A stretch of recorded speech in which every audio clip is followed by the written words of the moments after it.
김진의 돌직구쇼에 오신 여러분 반갑습니다. 김진입니다. 저는 오늘도 저희 돌직구쇼 오픈 스튜디오 앞에 나왔습니다. 이준석 국민의힘 대표에 대한 징계 여부가 미뤄졌습니다. 7월 7일에 이 대표 본인의 소명을 듣고 나서 결정하겠다라는 게 어제 징계위의 선택입니다. 이거 어떤 의미일까요? 앞으로 국민의힘 상황은 어떻게 전개될까요? 잠시 후에 이야기 나눠보겠습니다. 저는 비가 오나 눈이 오나 매일 아침 이곳에서 여러분을 기다리겠습니다. 김진의 돌직구쇼 지금 라이브로 시작합니다. 잠깐만요.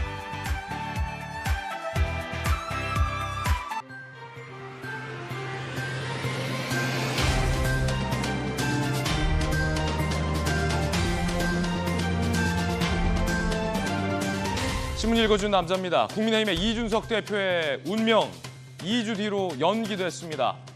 마치 어떤 드라마의 명대사처럼 2주 뒤에 봅시다. 국민의힘 윤리위가 이런 결정을 내린 겁니다. 본인의 소명도 들어보고 나서 어떻게 할지 결정하겠다는 건데 일단 이 대표의 측근 김철근 실장에 대해서는 징계 절차가 돌입됐습니다. 잠시 후에 관련된 이야기, 뜨거운 이야기 나눠보겠습니다. 오늘 조간신문 4가지 키워드 준비가 되어 있습니다. 어떤 뉴스들이 있을까요? 먼저 첫 번째 키워드부터 공개합니다. 바로 이겁니다. 바보짓. 지난 5년간 바보짓만 안 했어도 강도 높은 비판의 발언, 과연 누가 있을까요? 함께 보시죠. 윤석열 대통령이 문재인 정부의 탈원전 정책을 정면 조준해서 강도 높은 비판을 했습니다. 5년간 탈원전 바보짓 했다. 이 바보짓 안 했으면 전 세계에서 우리를 겨눌 수 있는 라이벌은 없었을 것이다.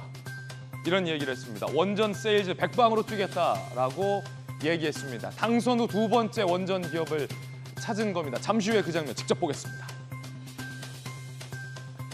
자, 이어서 두 번째 키워드 살펴보겠습니다. 두 번째 키워드는 이겁니다. 번복. 한겨레 신문이 쓰고 있는 기사인데요. 뭐가 번복됐을까요?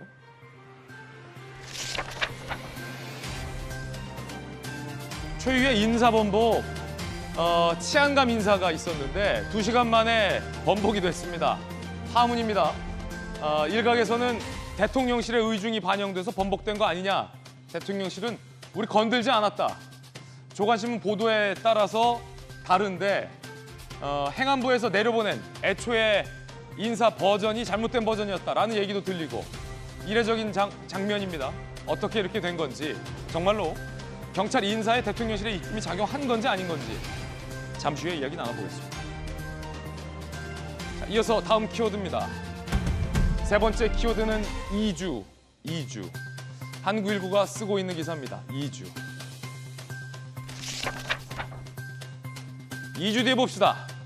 2주 뒤로 미뤄진 이준석 운명의 날. 윤리위 심판대에 쏠린 눈. 어제 이 대표와 윤리위 사이에 보이지 않는 팽팽한 긴장감이 있었습니다. 윤리위가 윤리위 장소를 공개하자 이 대표는 당대표실을 지키고 떡하니 서 있었습니다. 자, 윤리위가 결정해봐라. 나를 징계할 수 있겠냐? 라는 암묵적인 시위다. 이런 해석도 나옵니다. 김철근 측근 실장은 징계 절차에 착수가 됐습니다. 그렇다면 그 뒤에 있는 이준석 대표의 품위 유지 위반 등등등등등등 과연 윤리위가 2주 뒤에 어떤 선택을 할지 잠시 후에 이야기 나눠보겠습니다. 당 내에서는 윤리위 징계 절차가 미뤄지고 또 미뤄지고 길어지는 절차 자체가 이 대표에게도 당에게도 도움이 안 된다 이런 쓴소리도 나오고 있다고 합니다. 잠시 후에 이야기 나눠보죠. 다음 키워드입니다. 네 번째 키워드는 바로 이겁니다. 두창. 조선일보 12면입니다. 원숭이 두창이 우리나라에서도 발견됐어요. 피부 접촉을 통해 전파된다고 합니다. 호흡기 감염은 희박하다라고 하는군요. 동아시아에서는 처음 국내에서도 확진자가 나온 겁니다. 발진이 있고 발열이 있고 두통이 있습니다. 그래서 수포보다도 요 발열이 있는지 두통이 있는지 발진이 있는지 이 초기 증상을 유의 깊게 살피셔야 한다고 합니다. 그래도 다행인 것은 밀접 접촉이 아니면은 전파 가능성이 낮다라고 합니다. 조심해야겠습니다. 그래도 지금까지 신문 읽어주는 남자였습니다.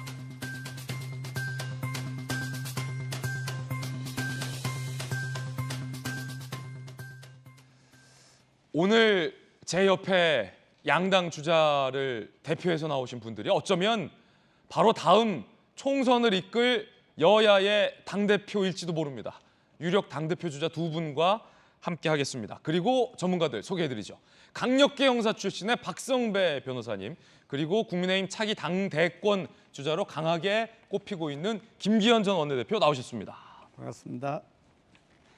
민주당의 70년대 대표 선수 쇄신파 당대표 주자군으로 강하게 거론되고 있는 박용진 의원, 기자 출신의 대학 교수, 한신대 김수영 교수 나오셨습니다. 어서 오세요. 야, 어쩌다 보니까 오늘 저희 돌직구쇼에 두 분을 모셨는데 이제 곧바로 있을 총선을 이끌 또 차기 당대표 두 분이 될 수도 있어요, 국회에서.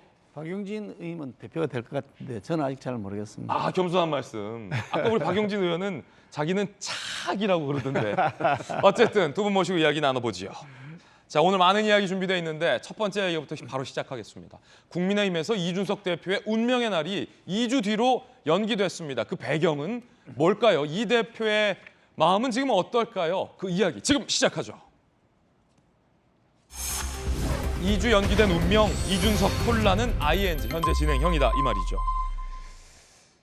윤리위원장 이양희 위원장이 어젯밤에 윤리위 결과를 발표했는데 2주 뒤에 봅시다 했습니다. 들어보시죠.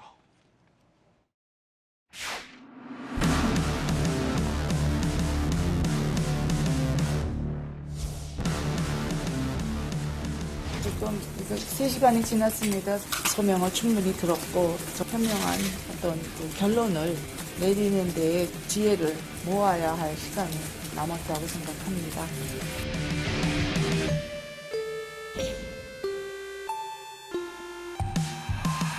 김철근 현 당대표 정무실장 징계 절차 개시. 사유는 증거인멸 의혹 관련 포민유지 의무 위반. 이준석 당원 현 당대표는 제4차 중앙윤리위원회 7월 7일 날 개최하기로 결정을 했습니다. 소명 청취 후 심의 의결하기로 하였습니다. 이준석 대표에 대해서는 이제 본인의 소명 절차만 남은 거고 그렇죠. 다 완료가 된 거예요. 출석해서 우리가 청취를 하는 그 절차를 일단 하고 징계를 할지 안 할지도 소명을 다 들어봐야 되겠죠. 소명을 하지 않고 우리가 어떤 그 예단에서 징계를 하겠다고 결정하고 소명을 듣는 건 아니니까요. 저희는요 수사기관이 아니지 않습니까? 그래서 일반 상식적인 논리에서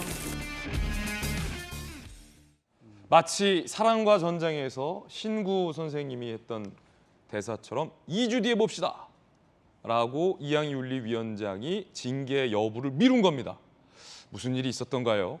자, 박성배 변호사님, 일단은 이 대표의 측근인 김철근 실장에 대해서는 징계 절차가 개시된 거고 이 대표에 대해서는 본인의 의견을 들어봐야겠다라는 건데, 그렇다면 왜 어제 윤리위에 출석을 요구해서 소명을 듣지 않았던 걸까요? 왜 2주 뒤로 연기됐던 걸까요? 어떻게 보십니까? 어제 결과가 뭡니까? 그래서 이준석 대표는 수사가 결론이 내려지지도 않았는데 징계는 부당하다고 항변하지만 네. 수사와 징계는 별개의 절차라고 평가할 수 있습니다. 일반 공무원을 대상으로 한 징계 절차도 수사상 결론이 이루어지지 않은 상태에서도 충분히 관련 증거와 상식적인 판단 기준에 따라 징계 처분이 이루어지고는 합니다.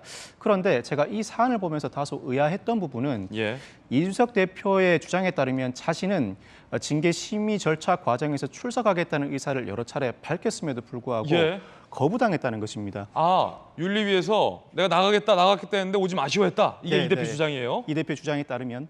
그렇지만 일반 공무원 징계 과정에서도 징계 심의 당사자의 출석 진술권은 아주 핵심적인 절차라고 평가할 수 있습니다. 이 사전에 징계 심의 대상자에게 출석 통지서도 발송해야 하고 신문 과정에서 충분히 소명 기회도 부여해야 할 뿐만 아니라 징계 심의 대상자가 증인을 신청하면 증인을 채택해 신문을 진행하기도 합니다. 그런데 이러한 절차가 생략되었다는 것, 물론 이준석 대표의 주장이긴 합니다만 다소 의아했고, 이 정당의 징계는 이러한 방식으로 진행되나 독특하다는 생각도 했습니다.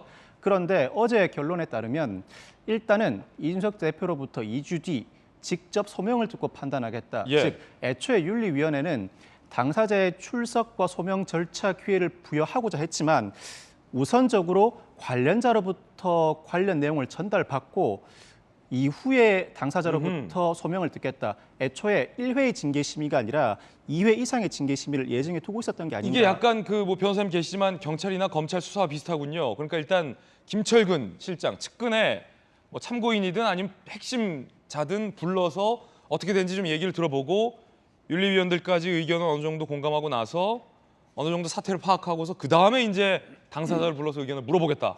통상 징계 절차는 심의가 1회에 그칩니다. 그런데 이 사건의 경우에는 애초부터 2회 이상을 예정해 두고 있었던 것 아닌가. 그만큼 윤리위원회가 관련 증거를 확보해 판단하는데 아직까지는 시간이 더 필요하고 숙고가 필요하다는 판단을 처음부터 했던 것 같습니다. 김철근 실장이 이준석 대표 측근인데 대선 기간 중에 성상납을 했다라고 주장하는 측에게 김철근 실장이 내려갔잖아요. 네네. 대전에. 네네. 그래서 7억 원을 투자하겠다. 대신 성상납은 없었다라고 합의하자라는 일종의 어떤 각서 비슷한 약속 증서를 써주고잖아요. 이 행동에 대해서 윤리위는 징계를 개시하겠다. 이게 잘못된 행동이다. 이런 결론인 겁니까? 분위기가? 일단 윤리위는 이준석 대표에 대해서는 징계 절차를 이미 개시했습니다. 그런데 어제 관련자로부터 먼저 소명을 듣는 과정에서 이 사건의 핵심 당사자라고 할 수 있는 김철근 정무실장으로부터 나름 충분한 소명을 들었습니다. 소명을 들은 결과 일단 김철근 정무실장에 대해서도 징계 사유는 존재한다고 보고 직권으로 징계 절차를 개시하게 된 것입니다. 그렇다면 향후 2주 뒤에 이준석 대표와 김철근 정무실장에 대한 징계 심의가 동시에 이루어지고 결론도 어느 정도 궤를 같이 할 가능성이 높아 보이는데 다만 그 결론이 달라질 가능성도 있습니다. 일단 김철근 정무실장에 대해서는 징계 사유가 충분히 존재한다고 판단하더라도 일반적인 상식 수준을 벗어나서 증거를 통해서 이준석 대표가 지시했다고 볼 만한 근거가 존재하는지는 아직까지도 불분명하기 때문입니다. 야, 그러면은 이 대표의 지시 없이 김철근 실장이 가서 7억 원을 합의해주고 왔다? 뭐 그렇게 나올 수도 있다라는 가능성인데 일단 징계 절차가 역시 개시된 이 대표의 측근 김철근 실장 이야기 들어보시죠. 저는 오늘 참고인으로 윤리위원회에 출석했습니다. 성실하게 답변하겠습니다. 감사합니다. 저는 충분히 소명했습니다. 이 말씀만 드리겠습니다. 어떤 내용 좀 중점적으로 아닙니다. 제가 그 말씀드리는 건 적절치 않으니까요. 징계 절차 개시된 거예요. 김기현 대표님, 이준석 대표에 대해서 징계 여부가 2주 연기됐는데 윤리위가 어떤 결정을 할지 모르겠으나 저 7억 원을 투자할 테니 없던 일로 해달라. 소위 이제 증거 인멸 논란이잖아요. 어떻게 보세요? 우선 뭐가 진실인지 여부는 저도 잘 모르고 예. 모르고 있고 또 뭐 수사권을 가지고 있지 않은 입장에서 그렇다고 윤리위원회에 대해서 조사를 하고 있는 입장도 아니면서 어떤 팩트를 뭐 추측하거나 가정해가지고 이게 논의한다는 자체는 적절하지는 않다는 생각은 들고요. 뭐 결론적으로 하여간 저는 대단히 죄송스럽게 생각합니다. 이게 뭐 누가 옳고 그르고 여부의 문제를 떠나서 집권당 내부에서 이런 논란 때문에 국민들에게 눈살 찌푸리게 하고 심려를 끼치게 된 것이 뭐 이 당 구성원의 한 사람으로서 대단히 죄송스럽게 생각합니다. 이 문제가 이건 빨리 좀 조만간 마무리가 돼야 될 일이지 이렇게 계속해서 시간을 끌고 갈 일은 아니다라는 그런 생각을 가지고 있고요. 김철근 실장에게 제가 직접 뭐 들어보지는 않았습니다. 뭐 제가 그걸 들어본다는 것도 좀 우스운 일이고 뭐 조사를 하는 뭐 뒷조사하는 사람도 아니고 그렇긴 한데 김철근 실장 얘기가 이제 언론 보도된 내용들을 보면은 좀 방금 뭐 이렇게 뭐 증거 뭐 인멸이나 이런 거가 또 다른 차원의 무슨 얘기라고 한다는데 제가 뭐 변호인 입장에서 뭐 변론하고 그럴 상황은 아니니까 진행되는 거 한번 차분하게 보시죠. 일단 지켜보자. 말을 아끼셨어요, 발언을. 자, 그렇다면 이준석 대표는 2주 뒤에 소명 들어보고 결정하겠다라는 어제 윤리위의 결정에 대해서 뭐라고 얘기했을까요? 이준석 대표입니다. 저는 오늘 윤리위에 출석해서 제 입장을 밝히겠다는 입장을 여러 경로로 여러 차례 전달했으나 아시는 것처럼 계속 이렇게 대기하고 있었지만은 저는 발언할 기회를 얻지 못했습니다. 7월 7일 날 소명할 수 있는 기회를 준다고 했는데 모르겠습니다. 2주 뒤에 무엇이 달라지는지를 불문하고 하여튼간 이 길어지는 절차가 당의 혼란에 전혀 도움이 되지 않는다는 것을 모든 구성원이 알고 있을 텐데 길어지는 이유가 뭔지 좀 궁금하고. 김소연 변호사에 대한 입장은 어떤지. 이준석 대표는 불쾌감을 내비쳤습니다. 이렇게 자꾸 질질 끄는 게 당에 무슨 도움이 되느냐? 왜 지금 안 부르고 2주 뒤에 부른다는 거냐? 앞서서 윤리위와 이 대표가는 신경전을 벌이기도 했었는데 윤리위가 무슨 의도를 갖고 이런지 모르겠다라는 이 대표의 언론 인터뷰 내용도 있었습니다. 2주 뒤에요. 김수영 교수님, 만약에 윤리위에서 당원 자격 정지라는 징계가 내려진다면 경고보다 바로 위에 거잖아요. 당원의 자격이 없어짐으로 당대표의 자격도 박탈이 되는 초유의 결과가 되면 지금 국민의힘은 당대표가 공석인 상황을 맞이할 수도 있는, 그럴지도 모를 그럴 상황이잖아요. 그런데 본인과 측근 2명에 대해서 징계 절차가 개시가 됐어요. 징계 사유가 없다가 아니라 징계 절차 개시가 내려져 있기 때문에 이 대표에게 유리한 상황만은 아닌 것 같은데 어떻게 보십니까? 그렇죠. 지금 국민의힘의 그 징계 절차의 단계가 이제 4단계로 되어 있습니다. 경고가 가장 약한 거고요. 그 바로 위인 당원권 정지를 먹게 되면은 당대표직을 수행할 수 없게 되는 것이죠. 굉장히 이준석 대표로서는 치명적인 결과를 낳을 수밖에 없는 것인데, 사실 많은 국민들께서 이거 왜 이렇게 오래 걸리지? 그냥 빨리 결론을 내는 것이 국민의힘에게도 좋을 텐데 계속 이 성상납 의혹에 대한 이야기가 언론에 오르내리는 게 결국 무혐의라 할지라도 결코 국민의힘에게 좋지 않기 때문에 빨리 결론을 내는 게 좋겠다고 생각을 하실 텐데, 이번에 결국 또 2주 뒤에 다시 윤리위를 열겠다라는 결정을 하기 위해서 어젯밤에 5시간 동안이나 경론을 벌였다는 거예요. 어허. 왜 결론을 이렇게 빨리 못 낼까라는 생각을 하실 것 같은데, 제 생각에는 지금 윤리위 입장에서 경고를 주기도, 그러니까 그 징계를 내리기도 안 내리기도 굉장히 어려운 상황이라고 생각을 해요. 만약에 징계를 내리게 되면은 이준석 대표의 그런 성상납 의혹의 일정 부분들을 인정하는 셈이 되는 것이고, 그러면 국민의힘의 이미지에도 타격이 갈 뿐더러 뭔가 쇄신과 개혁의 청년 정치인으로서의 당대표 를 징계했다라는 건 결국 옛날의 구태로 돌아가는 거 아니냐라는 비난을 받을 수도 있고요. 만약에 그런데 징계를 안 한다, 무혐의다라고 하면은 이렇게 많은 의혹들이 제기되었는데 결국 당대표를 두둔함으로써 개혁과 쇄신은 온데간데 없는 것 아니냐, 이런 또 비난을 받을 수 있기 때문에 윤리위로서는 징계를 내리기도 안 내리기도 굉장히 난감한 상황이라서 아마도 결국은 이렇게 결정이 길어지는 것 같아요. 그래서 제 생각에는 어쩌면 어쨌든 이런 그 징계 절차가 개시됐다는 거는 어느 정도의 의혹이 타당하다라고 본다고 해석할 여지가 있거든요. 그래서 어쩌면은 경고 정도의, 그러니까 당대표직을 유지할 수는 있지만 품위 유지를 하지 못했다라는 식의, 품위 유지라는 게 굉장히 큰 범위거든요. 그 의혹이 사실이 아니라 할지라도 어쨌든 여러 가지 오해를 받을 만한 행동을 많이 했기 때문에 품위 유지를 하지 못했다라는 정도의 경고 정도는 내려지지 않을까, 저는 뭐 조심스럽게 추측해 봅니다만. 아니 예컨대 뭐 이론적으로만 따지면 경고 결과가 나왔다면 당대표직을 수행하는데 문제는 없겠습니다만, 이게 사실 정치라는 것은 대의구 명분인데 성상납 의혹과 관련해서 품위 유지 위반 경고, 근데 당원 자격정지 아니니까 당대표 계속한다. 이게 쉽지만은 않을 것 같은데, 이 대표의 어떤 정치적인 노선에서. 그렇죠. 지금 이준석 대표는 경고도 받아들일 수 없다라는 아주 강경한 입장이거든요. 그 어떤 징계도 받아들일 수 없고 자신은 무혐의라고 주장하는 입장이기 때문에 윤리위로서도 지금 고민이 깊을 것 같은데, 모르겠습니다. 어떻게 결론이 날지는 지켜봐야겠습니다만, 이렇게 시끄럽게 전국이 이 국민의힘의 윤리위 결정을 지켜보고 있는 가운데 무혐의다 라는 결정이 쉽진 않을 것 같아요. 왜냐하면 김철근 정무실장이 만난 건 사실이거든요. 성상납 의혹 제보자를 만난 건 사실이고, 그러한 그 투자 계약서, 약정서를 써준 것은 맞습니다. 지금 이준석 대표의 주장은 그것은 나와 무관하다.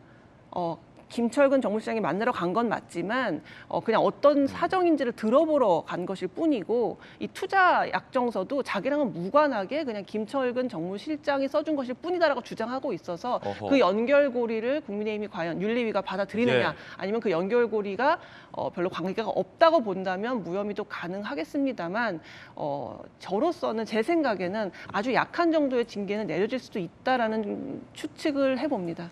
이 대표의 녹취록도 나와 있어서 사람을 내려보내겠다. 그 내려보냈다는 사람이 김정은 실장으로 보이는 거고, 그럼 과연 김 실장이 7억 원의 돈을, 이 막대한 돈인데, 큰 돈인데 선뜻 투자하겠다? 과연 윤리가 어떻게 판단할지 궁금합니다. 이 대표가 어제 윤리위와 신경전을 벌였는데, 윤리위 해라, 나는 당 대표실을 지키겠다. 한 조간신문은 이렇게도 표현했어요. 옥쇠를 지키고 있겠다 라고도 한 조간신문 해석했는데, 그 대목 들어보시죠. 윤리 거절하셨다는데 그게 맞나요? 저는 뭐 출석 의사를 밝혔습니다. 그리고 오늘 그 현장에 있을 겁니다. 저는 제 방에서 있을 겁니다. 계속. 오늘 결론에 따라서 어떤 이제 말씀을 대응하실 건가요? 서로 신경전 양상입니다. 윤리위는 이 대표가 반발을 하니까 윤리위 회의 장소를 공개해버렸고, 이 대표는 그럼 나는 계속 당 대표실에서 지켜보고 있겠다라고 당 대표실을 지킨 겁니다. 이 대표의 주장은 윤리위가 자꾸 내가 출석하려는데 거부했다라는 건데, 윤리위 반박은 다릅니다. 들어보시죠. 이준석 대표 불러서 이야기 들으실 계획은 없으신가요? 아, 사실은요, 그 어떤 언론에서는 이준석 대표가 참석하겠다고 말을 했는데 우리가 거절을 했다라고 하는데, 거절한 적이 전혀 없습니다. 그리고 모든 사람들은 우리가 참석해서 충분한 소명의 기회를 모든 분들한테 다 드리기로 저희들은 마음을 먹고 있습니다. 약간의 어떤 진실 공방 양상까지. 박용진 의원님, 네. 윤리위가 미뤄졌고 이 대표가 당대표실을 지키겠다. 이거 어떤 의미입니까? 어떤 언론은 당대표실에 뭐 물리적인 옥쇠가 존재하기도 하겠습니다만, 어떤 당대표의 직권, 권한, 뭐 예컨대 나에 대해서 조금이라도 징계하면 당대표 권한으로 그걸 뭐 또 무산시킬 수도 있다, 뭐 이런 해석도 있던데. 거기서의 옥쇠는 도장을 의미하는 게 아니라 그러니까 이른바 적에 의해서 둘러싸여서 장렬하게 전사하겠다, 뭐 이런 의미의 옥쇠를 의미한 것 같고요. 아, 그 옥쇠군요. 예, 그러니까 쇠가 아니라 쇠죠. 쇠. 그런데 저는 이제 이준석 대표가 아주 영리한 심리전을 하고 있다고 봐요. 그래요? 의도가 뭐냐, 이 두 번을 반복해서 얘기를 하는 거 아니에요? 그러니까 나는 출석해서 내가 할 말 하겠다, 되게 당당하다 이렇게 얘기를 하는데 왜 나를 못 오게 하냐라고 하는 심리전을 펼친 거예요. 예. 실제로 재판부가 그 재판이 진행된다고 치면 피의자든 뭐 혹은 뭐 증인이든 간에 재판부가 날짜를 지정해서 와서 필요한 절차를 듣고 청취를 하거든요. 그러고 나서 변호사나 검사가 서로 이제 서로 이렇게 따지고 묻고 이렇게 하잖아요. 내가 그냥 딱 출석하는 경우는 없어요. 근데 그 절차를 당연히 윤리심판원도 그러니까 저기는 윤리위원회도 그런 절차를 당연히 가질 텐데, 내가 간다 자꾸 이렇게 얘기를 한 거죠. 근데 실제 어떤 의사를 전달했느냐 했더니 여러 경로를 통해서 해요. 본인은 그렇게 표현하잖아요. 그러니까 뭐 여러 경로를 할 게 뭐 있어요. 이양희 위원장한테 전화해서 직접 전화하면 되는데, 제가 오늘 가겠습니다라고 얘기하면 되는 일을 왜 여러 경로를 통해서 굳이 어렵게 했고. 아, 이거 심리전이다? 네, 의도가 뭐냐 계속 그렇게 얘기하잖아요. 그러니까 국민들은 이준석 대표는 되게 떳떳하고 자신이 있는데, 윤리위가 자기들끼리 뭔가 꼼수를 부리기 위해서 오지 마라, 이렇게 거절한 거 아니냐. 이러니까 이제 이양희 위원장은 이상하다, 거절한 적 없는데, 그리고 우린 다 들을 건데 원래 절차가 그렇게 되어 있는데, 이 얘기를 한 거잖아요. 두 번째 의도는 2주 뒤로 미룬 것과 관련해서도 2주 뒤에 봅시다. 의도가 뭐냐 또 이야기하잖아요. 2주 뒤면 뭐가 달라지나? 니네 무슨 의도 있지? 계속 이제 이러는 거죠. 그러니까 윤리위가 어떤 판단을 내리더라도 옥쇠하겠다라고 하는 거는 이제 본인의 입장은 아니지만, 기자들이 취재하는 분위기는 그거 절대 받아들이지 않는다. 나는 경고조차도 혹은 무슨 어떤 절차가 있더라도 윤리위가 뭔가 정치적 의도가 있는 것 같아. 누군가에 의해서 조종되는 거 아니야? 당대표를 이럴 수가 있어? 그리고 내가 가겠다는데 왜 못 오게 해? 그리고 왜 질질 끌어서 2주를 더해? 뭐 이런 식으로 계속 지금 이야기를 하잖아요. 윤리위가 뭔가 하여튼 수상한 것처럼 보이게끔. 예. 근데 사실 윤리라고 하는 데가 뭐 수사기관도 아니고요, 뭐 절대적인 데도 아니잖아요. 그냥 당의 윤리적 기준, 정해져 있는 당원 당규상의 그런 것들을 잘 지키는 되게 엄중한 중립적인 사람들이어야 그 결과가 결론이 이제 존중을 받게 되는데, 이준석 당대표는 이제 그걸 흔들고 있는 거죠. 이분들 중립적이지 않은 것 같아. 의도가 뭐야? 2주 뒤에 왜 해? 뭐 계속 이렇게 나는 가겠다는데 왜 바로 옆방에 내가 있는데 왜 난 안 불러? 자꾸 이렇게 이제 하는 거죠. 저는 이준석 당대표가 청년 당대표로 등장할 때부터 그리고 그 이전에도 그랬고요. 정치인 이준석을 응원합니다. 그리고 어쨌든 국민의힘이 황골탈퇴하는 모습을 보이는데 큰 역할을 했고 지난 두 번의 선거에서 민주당한테 쓰라린 패배를 남기는 데도 역할을 했어요. 그건 그거고 이건 이거대로 제가 볼 때는 영리한 심리전을 펼치고 있구나 이런 생각이 듭니다. 유무죄 문제에 대해서 따지는 거 아닙니다. 저도 모릅니다. 그러나 어쨌든 이준석이라고 하는 한 정치인이 그냥 호락호락 이렇게 자기의 정치적 운명을 남의 손에 맡기진 않겠다고 하는 그런 심리적인 상태와 결혼한 의지를 저렇게 심리전을 통해서 보이고 있구나. 저는 그게 그렇게 읽히네요. 그렇군요.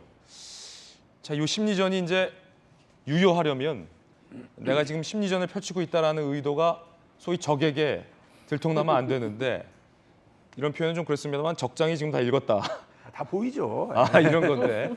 그렇다면 윤리위가 예컨대 어떤 결과를 내리더라도 이 대표가 강하게 저항할 것도 동시에 또 예측이 된다라는 의미이기도 해서 2주 뒤에 윤리위로서도 더 신중하게 어찌 보면 굉장히 부담스럽게 결정을 내려야 할 수밖에 없을 것이고 그 이후의 상황을 국민의힘이 과연 어떻게 받아들일지도 관건일 것 같습니다. 자, 그런가 하면 이 대표와 이 성접대 의혹을 제기한 측의 주장도 팽팽한데 일단 이 대표는 이겁니다.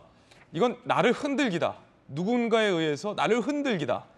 전쟁에서 싸우고 승리했는데 승리한 장소에 뒤통수를 누군가가 치고 있다. 이 대표는 이렇게 해석하고 주장하고 있습니다.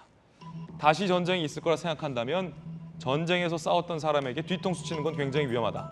당에 끼친 손해가 정량적으로 나오나 지지율 하락했냐? 선거에서 졌냐? 윤리위가 나에게 제시할 것이다. 그러니까 이 대표는 지금 박용진 의원은 심리전이라고 표현하셨는데 징계 의혹과 무관한 이야기들을 계속합니다. 내가 선거에서도 이겼고 전쟁에서 또 싸워야 되고 지지율도 우리가 좋고 내가 뭐 당에게 손해 끼친 건 딱히 증거도 없고 윤리 어쩔래? 이 말을 지금 이 대표는 하고 있는 겁니다. 자, 그런데 동시에 성접대 의혹을 제기했던 김모 씨의 대리인은 이렇게 주장하고 나섰습니다. 들어보시죠. 이준석의 측근을 자처하는 이들이 다양한 방법으로 접근을 해서 김 대표가 수사에 협조하지 말 것을 요구하는 등 회유를 시도했다는 것을 듣게 됐습니다. 미래가 기대되는 젊은 정치인을 도와주면 가석방에 힘을 써주겠다. 묵비권을 행사하고 이준석 성상납 사건 자체를 모른다는 내용의 서신을 써주면 윤리위에 제출하겠다. 만약 이준석이 징계가 나오지 않으면 너는 후폭풍을 감당할 수 있겠느냐? 심의전, 징계 심의전 이 대표 측이 협박과 회유를 했다라는 주장이에요. 박승배 변호사님, 어떤 주장들입니까? 이 접대 당사자로 알려진 김모 대표의 변호사가 어제 윤리위의 징계 심의가 이루어진 시점에 국회 후문에서 기자회견을 진행한 바가 있습니다. 김 대표 주장에 따르면 최근에 이 대표 측 인사들이 자신을 향해 회유 협박을 시도해 왔다고 합니다. 의혹 관련 자료는 차차 제출할 예정이라고 하는데 다만 이 대표 측은 누가 회유 협박을 시도했는지는 아직까지 밝히고 있지 않습니다. 또한 저 개인적으로는 이미 김 대표가 구속 수감된 상태인데 구속 수감된 자를 상대로 회유 협박을 시도한다는 게 상당히 어렵습니다. 그렇군요. 어떠한 방식으로 회유 협박을 시도했다는 것인지 의문이긴 하였는데 이 부분과 관련해서는 편지 형태라고 진술하고 있습니다. 통상 면회를 가게 되면 변호인 접견이 아닌 이상 녹음이 되기 때문에 그 자리에서 협박, 회유를 시도하기는 상당히 어렵고 편지라고 하더라도 교정 당국이 관련 내용을 살펴보고 편지를 서로 주고받게 하는 상황이라 과연 거기에 협박, 회유를 명백히 입증할 만한 정황이 있을지는 더 지켜봐야 할 것 같습니다. 그와 별개로 경찰이 김모 대표에 대해 참고인 조사를 예정하고 있습니다. 증거인멸 교사 의혹과 관련해서는 증거인멸 교사의 직접 피해 당사자라고 할 수 있는 제보자를 상대로 이미 경찰이 참고인 조사를 진행했을 것으로 보이고 증거인멸 교사 사건이 발생하게 된 시원적인 사건, 이른바 성접대 의혹 사건의 제보자가 아닌 그 당사자인 김 대표를 상대로 참고인 조사를 앞으로 예정해 두고 있는 것으로 보이는데 이 관련 조사를 통해서 만에 하나 앞으로 윤리위 심의 개시가 다시 이루어지는 2주 전까지 경찰이 이 대표를 입건하게 된다면 윤리위는 입건 사실 자체를 근거로 징계 절차에 박차를 가할 여지도 있습니다. 통상 일반 공무원 징계 과정에서도 수사기관이 입건을 하게 되면 입건 사실을 관련 기관에 통보하고 그 통보 내용만으로도 징계 절차를 개시해 징계를 부여하는 경우가 상당히 많기 때문에 그 사이에 경찰 액션이 있을 수도 있다. 네네. 그렇지만 2주라는 짧은 기간에 관련 내역을 온전히 파악해서 이 대표를 입건할지도 의문이고 입건한다고 하더라도 충분한 근거가 제시되지 못한다면 입건이 곧 유죄라는 의미는 아니기 때문에 윤리위가 어떤 판단을 해야 될지는 좀 더 지켜봐야겠습니다만 입건 자체가 윤리위 판단에 일부 영향을 미칠 여지는 있어 보입니다. 당 안팎에서는 다양한 목소리가 나오고 있습니다. 강하게 징계해야 된다는 목소리도 있고 지금 이 대표 흔들면 안 된다라는 우려의 목소리도 당 안팎에서 나옵니다. 먼저 들어보실 쪽은 당대표 징계하지 마라, 신중해야 한다라는 쪽입니다. 수사 결과 이후에 판단할 수밖에 없지 않느냐. 그리고 대표를 징계하는 건데 신중해야죠. 윤리위는 이제 사법기구가 아니잖아요. 징계를 만약에 받는다고 했을 적에는 당에 아마 치명적인 결과가 나올 거라고 봐요. 이준석 대표가 젊은 나이에 저렇게 당을 대표하는 사람이 됐기 때문에 과거와 달리 변할 수도 있는 정당이구나 하는 그 기대감이 사라져버리는 거죠. 다음 총선이 기약할 수가 없어요. 이번에는 이 대표를 징계해야 한다 쪽 들어보시죠. 자, 심평 변호사군요. 이 대표가 계속 국민의힘을 이끌어가면 김종인 선생의 말씀과는 거꾸로 총선에 커다란 암운을 들이오게 된다라는 이야기도 나옵니다. 실제 당 안팎에서 저도 직접 이제 취재를 해보면 다들 이제 조심스럽게 관망하는 분위기 속에서 기류가 두 가지로 나뉩니다.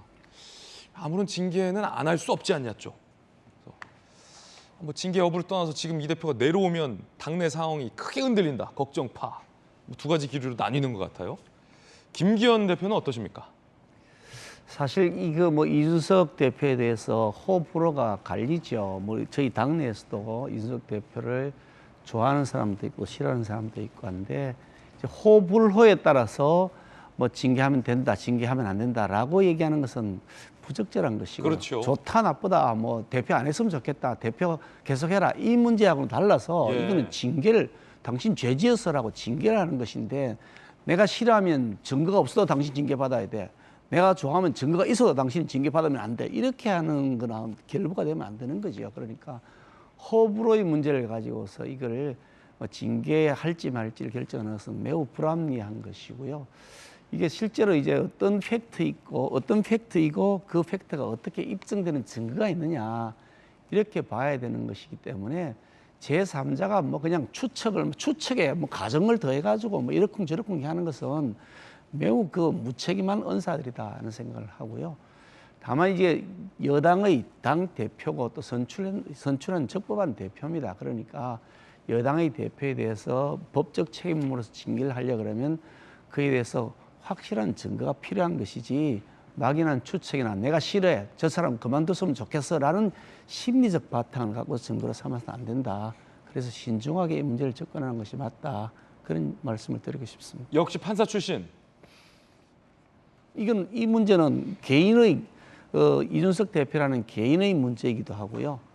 또 우리 당으로서도 굉장히 커다란 문제이기도 하기 때문에. 문제죠. 왜냐하면 만에 하나 가정이겠습니다만 징계 사유가 없다라고 나올 수도 있겠습니다만 예컨대 당원권 자격 정지 이렇게 되면 당 대표가 공석인 상황이 되면 이 상황에서 국민의힘은 만약에 그렇게 되면 조기 전당대회를 치를 것인지 아니면 비대위 체제를 해야 될 것인지 만약에 조기 전당대회를 한다면 그 당 대표가 공천권을 현재 가질 수 없기 때문에 그러면 총선을 앞두고 또 한 번 전당대회를 해야 할지 여러 가지 지금 복잡한 상황이 펼쳐질 수도 있는 문제 아닙니까? 그렇죠. 물론 그런 문제들도 내부적인 문제도 있고 다 합니다만 그보다도 사실은 더 중요한 것은 어떤 한 정치인의 어쩌면 정치적 생명을 좌우할 수도 있는 문제를 개인적 호불호에 따라서 이렇게 할 일은 아니다. 이 문제는 신중하게 증거에 입각해서 판단하는 것이 옳다. 그렇게 생각합니다. 예, 윤리위가 객관적으로 이 대표는 어떤 의도가 있을 수도 있다라고 의심하지만 의도 없이 판단을 내리리라고 보십니까? 글쎄 뭐 제가 윤리위에 의도를 가지고 판단한다, 의도 없이 판단한다, 그렇게 예단하는 것 자체가 윤리를 흔드는 거니까 저는 바람직하지 않죠. 제가 무슨 점쟁이도 아니고 제가 그렇게 질문하고 답변하는 것 자체가 적절하지 않죠. 윤리가 알아서 하시겠죠. 예, 곤란한 질문 한번 드려봤습니다. 곤란한 질문이 아니고 질문이 적합하지가 않죠. 윤리가 어떻게 할지 당신이 정치라고 하는 그런 질문이 그 가능합니까? 윤리를 신뢰하시냐라는 질문이었습니다. 저렇게 당황하시는 건 처음 봤습니다. 자, 2주 뒤의 결과가 어떻게 될지 좀 지켜보죠. 이번엔 저희가 준비한 두 번째 이야기인데 이번에는 박영진 의원께서 좀 곤란하실 수도 있을 것 같아요. 민주당 징계 얘기입니다. 함께 보시죠. 논란의 중심에 박지원 전 비대위원장 그리고 커진 최강욱 파열음. 민주당의 윤리위가 최강욱 의원을 징계하기로 했지만 최강욱 의원 본인은 강하게 반발하고 있고 최강욱 의원이 소속돼 있는 철험의 멤버들도 강하게 반박을 하고 있습니다. 급기야 그 비난의 화살, 강성 지지자들은 박지원 전 비대위원장을 향해서 강한 화살을 날리고 있기도 합니다. 우상호 비대위원장은 이 윤리 징계에 대해서 징계가 좀 세다라고 얘기했다가 논란이 되자 이건 존중돼야 한다라고 이야기를 꺼냈습니다. 최강욱 의원이 불복하고 있는 상황에서 말입니다. 들어보시죠. 윤리심판원의 결정은 존중되어야 한다고 생각합니다. 그리고 우리 비상대책위원회는 윤리심판원의 결정을 존중하겠습니다. 이 문제로 당내 구성원들이 찬반으로 나뉘어서 왈가왈부 분란을 다시 또 시작하는 모습은 또 지지자들의 격돌로 이어지게 만드는 행위들은 모두 자제되어야 한다는 점에서 다시 한번 촉구드립니다. 박용진 의원님, 우상호 비대위원장의 윤리위 결정을 인정한다라는 이 발언은 최강욱 의원을 포함해서 철험의 의원들이 지금 불복 반발하고 있는데 이거 비판입니까? 이거에 대한 비판입니까? 수용하라는 뜻입니까?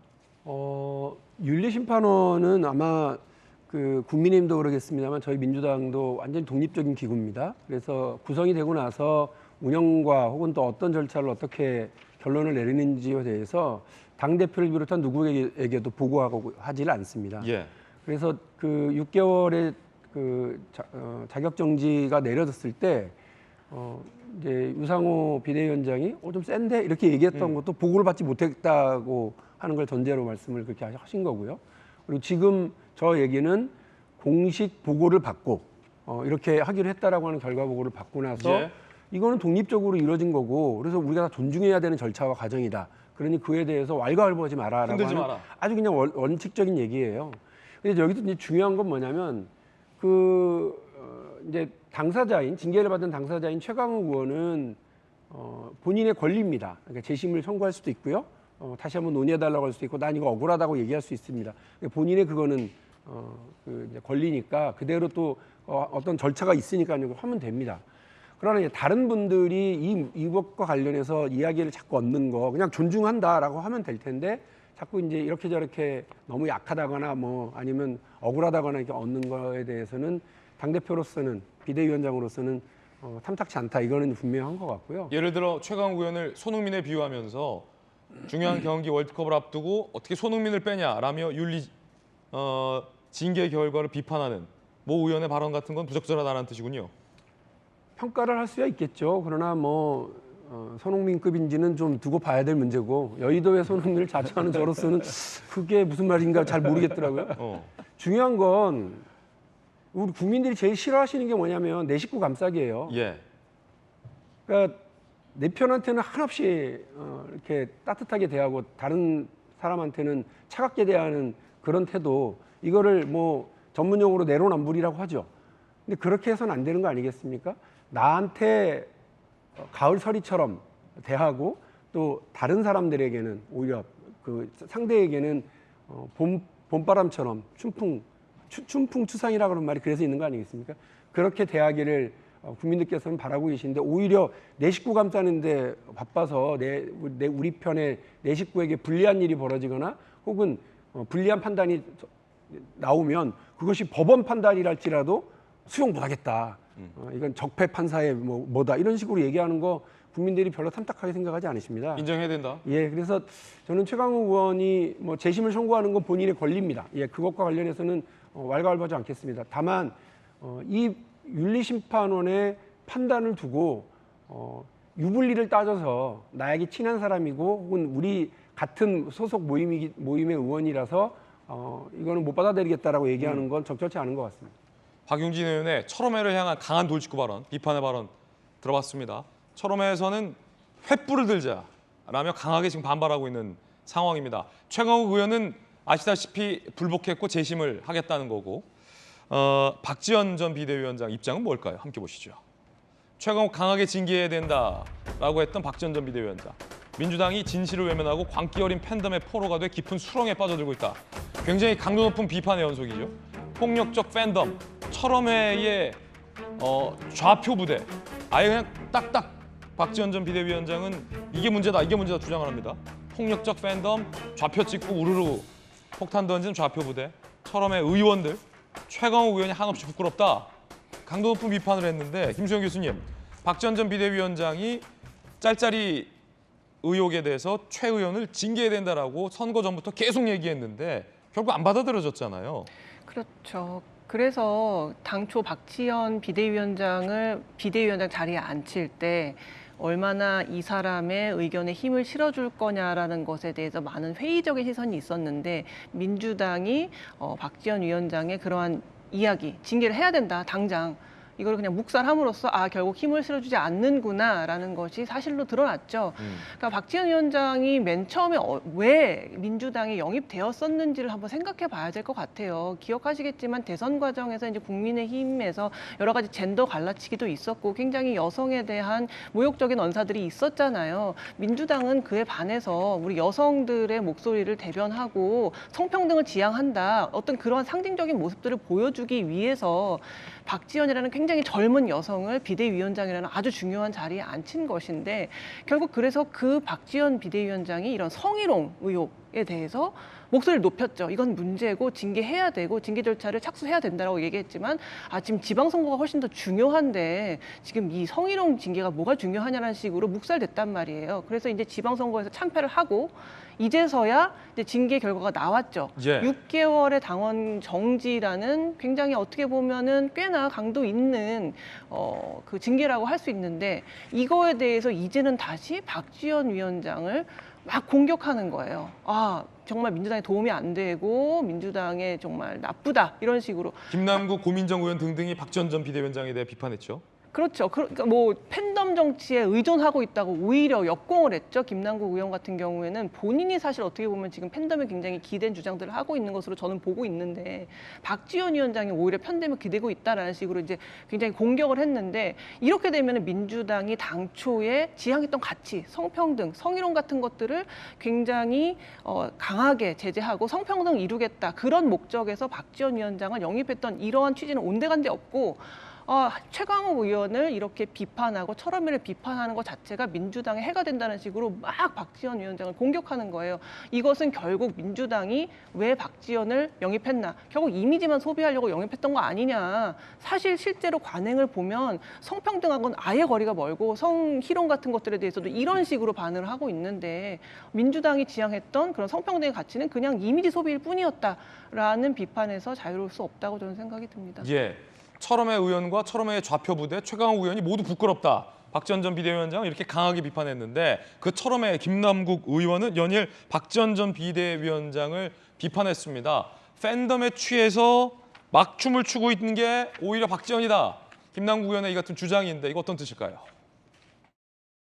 팬덤에 취한 건 오히려 박지원 비대위원장이 아닌가 생각이 드는데요. 본인은 본인 팬덤에 취해가지고 막 춤추면서 남한테는 팬덤에 취하지 말라라고 하는 것은 조금 굉장히 모순적인 주장이 아닌가라는 생각이 듭니다. 이준석 당대표보다 훨씬 더 발언이 굉장히 좀 아집에 갇혀있는 그런 모습이어서 안타깝다라는 생각이 듭니다. 과연 팬덤에 취해서 막춤을 추는 쪽이 어디인가라는 의문이 드는 대목입니다. 철험회의 김용민 의원은 최강욱 징계에 강하게 역시 반발을 하고 있습니다. 횃불을 들자 이런 얘기까지 했다는군요. 지금 손흥민의 막춤 횃불까지 나왔죠. 야만의 시대에 횃불 들고 싸워왔던 민주당이 내부의 어두운 다시 야만의 시대가 만들어냈다. 다시 횃불 들어 이를 청산하자. 횃불을 들자. 지금 김기현 대표님 최강욱 징계 이후에 민주당 내의 파열음이 굉장히 지금 거세게 나옵니다. 특히 이제 철험의 의원들을 중심으로 징계 불복, 뭐 횃불, 박지원 전 비대위원장 막 춤추고 앉았다, 뭐 이런 얘기들 나오는데 어떻게 보십니까, 이 파열음에 대해서? 사실 그 민주당이 지금처럼 이렇게 팬덤 정치에 계속 의존하고 또 그 철험회로 대변되고 있는 그 아주 강경 그 뭐 편향성 이런 그룹에 끌려다니면 민주당 아마 앞으로도 계속해서 국민의 지지를 확보하기 어려울 것이다. 저는 그런 생각을 하고요. 여당 야당 여부를 떠나서 이제 뭐 저는 이 좌파도 필요하고 우파도 필요하다고 생각하는 사람입니다. 뭐 우파 정책이 무조건 뭐 천편일주로 다 옳고 좌파 정책은 천편일주로 틀렸다라는 사고방식은 매우 위험하고 잘못되었다고 생각하지요. 시대적 상황과 사회적 여건에 따라서 때로는 좌파 정책이 필요하고 때로는 우파 정책이 필요한 것이기 때문에 어느 정당이든지 간에 당 내부에서는 건전하고 합리적인 의견들이 관철되고 존중되어져야 되는데 지금 철험회라든지 이런 저기 뭐 일부 그쪽 강경 세력들 보면 민주당을 완전히 이게 옥죄고 있는 것이다. 옥죄고 있다. 예, 저희들도 사실 그런 그룹들이 있습니다. 저희 지지하는 그룹 혹은 당원들도 일부 포함되어 있습니다만 내부에도 굉장히 강경한 목소리들이 있거든요. 그래서 뭐 그 사전 투표를 거부하자란다거나 뭐 계속해서 이 부정선거의 의혹을 제기하면서 그에 대한 대대적인 캠페인을 벌여나가자 하는 분들이 계신데 그런 말씀들은 듣긴 하지만 저희들이 거기 끌려다니서는 안 된다는 생각을 늘 하고 스스로를 경계해 나오는데 민주당도 이제는 좀 그런 측면에서 이 건전한 합리적 정당으로 조금 거듭났으면 좋겠다는 것이 제가 가지고 있는 바람입니다. 예. 자, 그런가 하면 최강욱 의원 또 김용민 의원, 황희석 의원 등등과 친한 정봉주 전 의원은 박지원 전 비대위원장을 향해 구급 공무원이나 해라 라는 말을 했는데 굉장히 모욕적인 발언이다라는 분석이 나오는데 한편으로 생각해보면 구급 공무원 되기가 얼마나 힘든데 들어보시죠. 이런 한두 가지 사건은 당연 그렇게 수렁으로 빠지지도 않으니까 걱정하지 말고 본인이 가던 길 기자의 길을 가시든 구급 공무원을 보시든 그쪽 길로 가라고 권하고 싶습니다. 아하, 그 박지원 전 비대위원장이 그 전대 출마 의사도 있다고 보시는 분도 있고 구름에서 한두 달 정도 생활을 하다가 벼랑간 바닥으로 내려가고 살게 되면 좀 어지럼증이 있을 거예요. 괜히 떨어지는 그런 수모나 창피당하지 말고 다시 바닥서부터 정치 경험을 쌓으라고 정치 선배로서 권하고 싶습니다. 박지원이라고 하는 분이 시작서부터 오염되어 있다. 정치를 초반부터 잘못 배웠다. 정치 선배로서의 조언이다라고 정봉주 전 의원이 혹독하게 얘기를 했는데 그래도 아무리 그래도 비대위원장이었는데 구급 공무원을 하든지 글쎄 구급 공무원 되기 얼마나 힘든데 적절하다 보세요? 이게 지금 국민들께서 보실 때 국민의힘과 민주당의 지금 차이를 정확하게 보여주는 겁니다. 지금 물론 뭐 그 성상납 의혹 등등 때문에 상당히 코너에 몰려 있긴 합니다만 국민의힘은 그 30살 중반의 영선의 젊은 정치인을 당대표로까지 올려놓고 환골탈태하고 우리가 변하려고 노력합니다. 달라졌어요라고 국민한테 호소하고 보여드리고 있는데 민주당은 그 젊은 여성 정치인이 용감하게 이른바 그 여성을 상대로 한 성범죄 행위를 저지르는 사람들을 찾아내고 그들이 처벌받도록 강력하게 활동을 했고 또 그 여러 활동을 통해서 성평등 사회로 가기 위한 이런 노력들을 대표하는 20대 젊은 여성을 상징하는 그 여성을 우리가 영입해서 모셔온 거 아닙니까?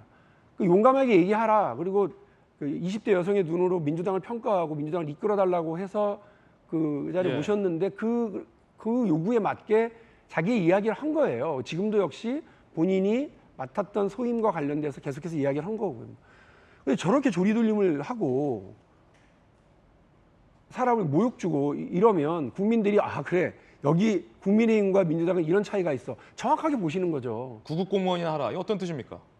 아니, 사람을 아예 깔아뭉개려고 하는 의도가 아닌 다음에야 저런 그러니까 그 말이 중요한 거 아니겠습니까? 그러니까 잘못된 일에 대해서 철저하게 평가하고 철저하게 반성하고 철저하게 처벌해야 합니다라고 얘기한 거예요. 근데 그와 관련해서 나랑 그 처벌받아야 되는 사람이 잘못을 저지른 사람이 나랑 좀 친하다고 그래서 혹은 우리 편이라고 그래서 이렇게 내 편 감싸기를 노골적으로 하고 맞는 말을 한 사람을 저렇게 모욕 주고 조리돌림하듯이 이 사람 저 사람 돌아가면서 공격하고 비판하면 국민들이 뭘로 보시겠어요? 우리들끼리만 정치하나요? 그러니까 저는 민주당이 자꾸 이런 모습을 보여주는 게 좋지 않다고 말씀드리고, 그리고 민주당에 이런 영향력을 미친다고 하는 분들 혹은 팬덤 지지층들에게 나름 뭐 이렇게 영향력을 미친다고 하시는 분들이 말을 저렇게 내놓으면서 민주당이 점점 어렵게 가는 거예요. 점점 국민과는 동떨어진 골짜기로 들어가 버리는 거거든요. 못 빠져나와요. 진퇴양난으로 빠져들어가는 수밖에 없어요. 그래서 우상호 비대위원장이 이것과 관련해서 왈가왈부하지 마라. 윤리심판원이 내릴 결정 내린 거다. 나도 어쩔 수 없다. 라고 했으면 그걸 중심으로 이렇게 가면 되는데 자꾸 저렇게 여러 정치인들이 입을 대고 맞는 말을 했고 이 문제를 제기했다는 이유만으로 박지원 전 비대위원장에 대해서 이렇게 공격적으로 가는 게 민주당한테 저는 치명상이라고 생각합니다.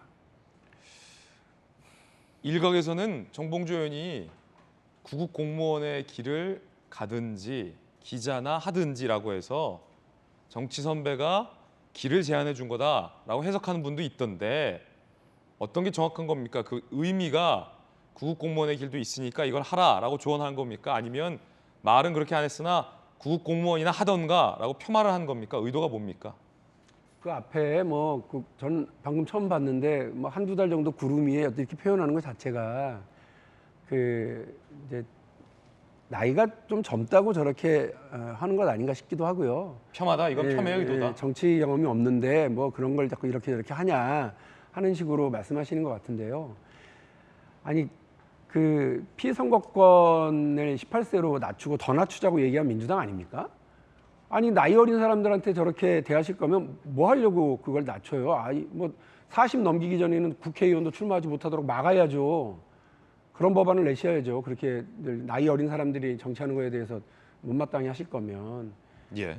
그리고 나이 어려서가 아니다. 난 의견이 달라서다 얘기하시면 남의 의견을 그런 식으로 받아들이는 것도 저는 정치적으로 맞지는 않다고 생각을 합니다. 또 제가 이런 말을 하면은 또 이렇게 저렇게 해가지고 저는 남시랑도 안 합니다. 문자를 아무리 보내셔도 상관없고 그러는데요. 수박이다 이러면 젊은 수박이 아니라 수박 100통이 와도 상관이 없어요. 예.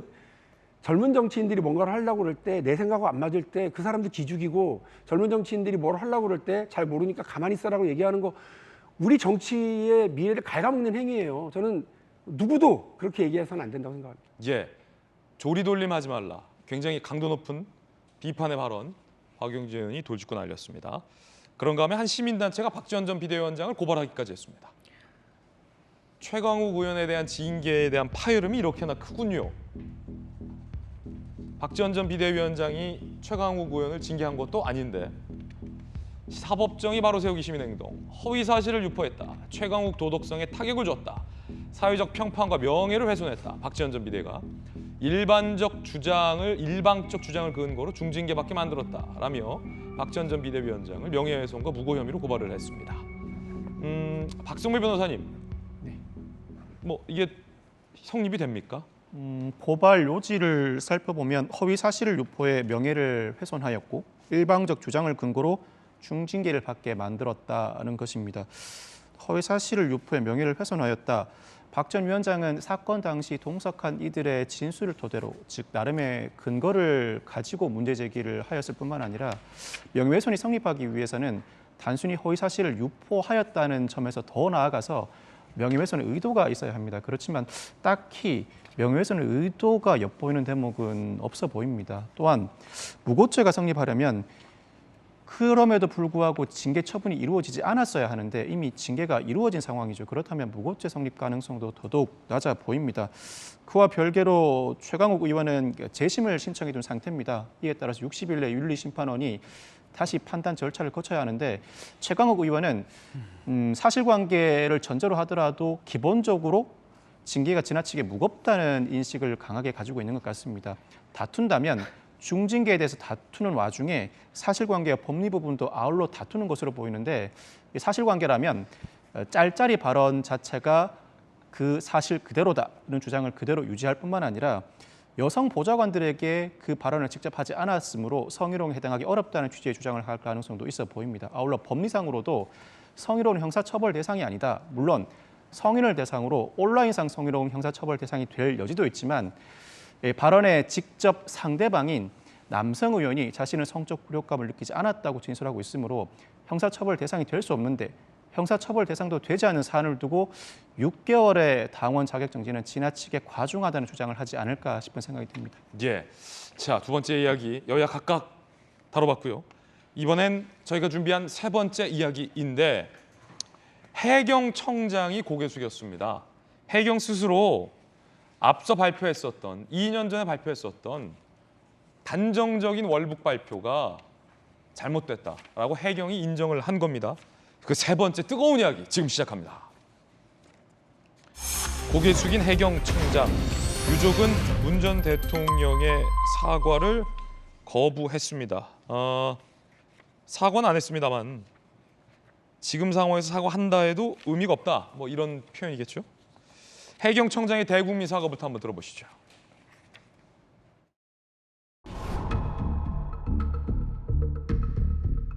최근 해양경찰의 서해 피격 공무원 수사 결과 발표와 관련하여 많은 오해를 불러일으킨 점 국민과 유가족 여러분께 진심으로 사과드립니다.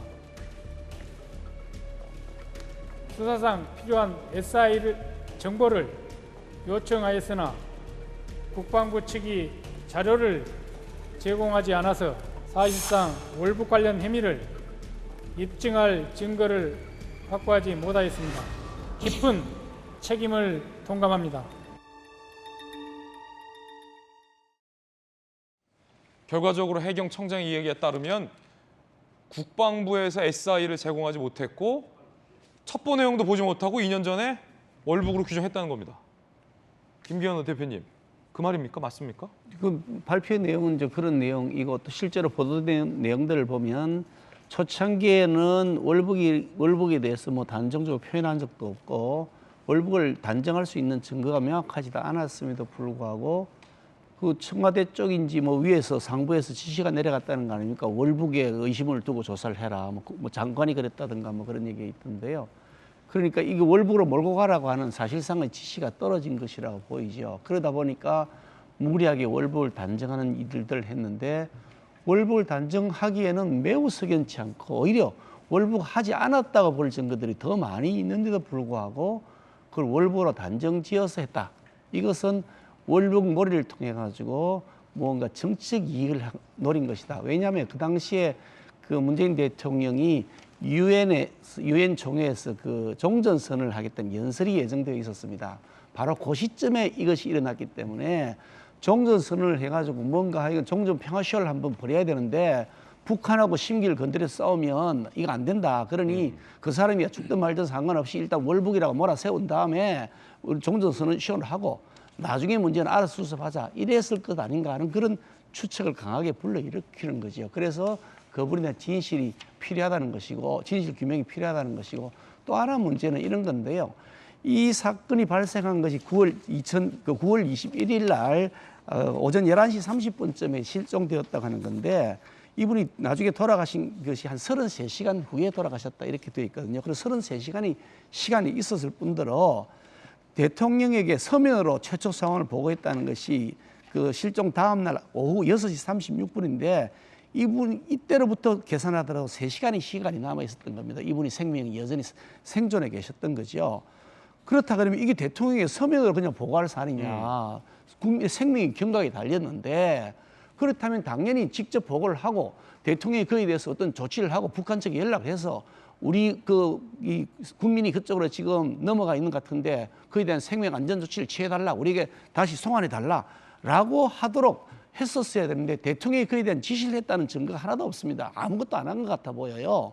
거꾸로 어제 해경이 이런 진상조사 TF와의 면담에서 국민의힘에 사건 당시 문재인 전 대통령의 구출 지시가 없었다라고 어제 해경 관계자가 언급했다라는 보도도 나오던데요. 네, 그러니까 그렇다 그러면 이거는 분명히 대통령이 책임의 방기이고 밑에 사람들이 대통령한테 보고해야 될 걸 안 했다. 그래서 대통령이 주무시고 있으니까 잠 못 깨워서 보고 못한 거 아니냐. 라는 의문을 계속 제기하고 있는 거죠. 그런데 그 부분에 대해서 명확하게 답변이 없는 겁니다. 그 자료들을 지금 보자는 겁니다. 대통령이 어떤 보고를 했고 대통령이 뭐라고 지시했고 그게 대통령 기록물에 남아 있으니 그거는 대통령 기록물을 봐야 알 수 있는 사항이다. 그런데 그걸 대통령 기록 보고서로 다 가져가 버렸다.